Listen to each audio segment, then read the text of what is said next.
બનાસકાંઠા જિલ્લાના વાવમાં તોફાની વાંદરાએ આતંક મચાવી 4 લોકોને બચકા ભરી ઘાયલ કરી નાખતા શહેરમાં ફફડાટ ફેલાયો હતો। બીજા દિવસે પણ તંત્ર વાંદરાને પકડવામાં નિષ્ફળ રહ્યું છે। વાંદરાઓ જોતાની સાથે જ નાના બાળકો ડરથી ચીસ પાડી દોટ મૂકી રહ્યા છે। આ તોફાની વાંદરાએ પાંજરે પૂરવામાં શહેરીજનોમાં માંગ ઉઠી છે।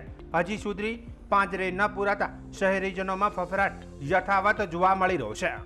અંદર છેલ્લા 4 દિવસથી કપિરાજે આતંક મચાવ્યો છે। વન વિભાગની ટીમ શું કરે છે ખબર નથી પડતી।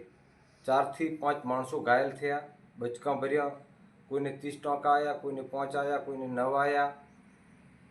પરંતુ 4 દિવસથી વાંદરો બજારની અંદર આતંક મચાવતો હોય, ગામડાની અંદર ફરતો હોય, ત્યારે લગ્ન ગાળાની સિઝન હોય, બાળકોને રેઢા કેવી રીતે ઘરે મૂકવા, બજારની અંદર લોકો આવતા ડરી રહ્યા છે। પરંતુ આજ દિવસ સુધી વન વિભાગની ટીમે ન તો જાળે કે એના ઉપર કોઈ કાર્યવાહી કરી કે ન પાંજરે હજી સુધી વાંદરાને પૂર્યો। અને આ કપિરાજનો આતંક અત્યારે બજારની અંદર ભયનો માહોલ ઊભો થયો છે। અમારી એટલી જ વિનંતી છે કે આ તો કપિરાજ છે, પણ જો આ જગ્યાએ ચિત્તો કે દીપડો આવે તો પરિસ્થિતિ શું ઊભી થાય, શું કરે આ વન વિભાગની ટીમ? એટલે અત્યારે ગામડાની અંદર પણ એવી જ ટીમ છે ને અત્યારે મેં મીડિયા અને સોશિયલ મીડિયાની અંદર જોયું તો કે વાવથી ખીમાણા પાદર બાજુ કપિરાજ ગયો છે એવા સમાચાર મીડિયાની અંદર પણ મેં જોયા। તો શું કરે છે આ લોકો?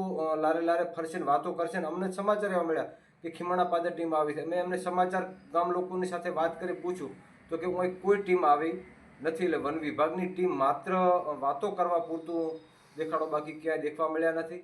અને હજી સુધી આ વાંદરો પાંજરે પૂરાયો નથી। તાત્કાલિક ધોરણે પાંજરે પૂરાને લોકોને આશકારો મળે, કારણ કે અત્યારે લગ્ન ગાળાની સિઝન છે, બજારની અંદર લેવા કોઈ આવતા હોય, કોઈ પેલા બાળકો હોય, આવી પોઝિશન હોય, 4 થી 5 માણસો ઘાયલ થયા હોય, આવી પરિસ્થિતિની અંદર જો આ લોકો વાંદરાને પાંજરે ન પૂરી શકતા હોય તો કાલે ચીતો કે દીપડો અમારા વિસ્તારમાં આવે તો લોકોની હાલત શું થાય?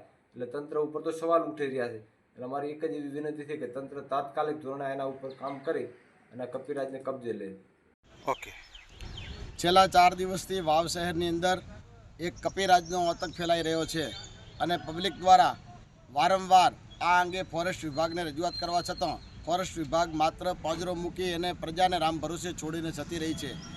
ગુજરાત સરકારના ગૃહમંત્રી આતંકવાદીઓને જાહેર મંચ ઉપરથી પડકારતા હોય ત્યારે એમને વાવની જનતાની વેદના સમજવી જોઈએ અને એમને તાત્કાલિક ધોરણે લાગતા વળગતા વિભાગને સૂચના આપી અને વહેલામાં વહેલી તકે આ આતંક મચાવતા કપિરાજને પકડી અને એને યોગ્ય નિકાલ કરવો જોઈએ। સરેઆમ જનતા જ્યારે આ અંગે રજૂઆત કરે છે ત્યારે 4 દિવસથી ફોરેસ્ટ વિભાગ માત્ર પાંજરો મૂકી અને જનતાને એમ કહે છે કે તમે પકડી લો, એ વ્યાજબી નથી। ફોરેસ્ટ વિભાગ સરકારના પરસેવાની કમાણીના પગાર લઈ અને તાગડધીના કરતી હોય ત્યારે એની શ્રેષ્ઠ ફરજ એ બને છે કે જાહેર જનતાને સુલભતા રહે તેના માટે જે પણ જંગલી જાનવર, પશુ પક્ષી કે પ્રાણી આતંક ફેલાવતું હોય એને વહેલામાં વહેલી તકે પકડી અને એને યોગ્ય જગ્યાએ શિફ્ટ કરવી જોઈએ। હું આપના માધ્યમથી સરકારશ્રીને જણાવવા માગું છું, 24 કલાકની અંદર સરકાર ગંભીર બની અને આ અંગે યોગ્ય નિકાલ નહીં લાવે તો ફોરેસ્ટ વિભાગના લાગતા વળગતા કર્મચારીઓની ઓફિસે જઈ અને તાળાબંધી કરી અને કડક પગલાં લેવા માટે રજૂઆત કરવામાં આવશે।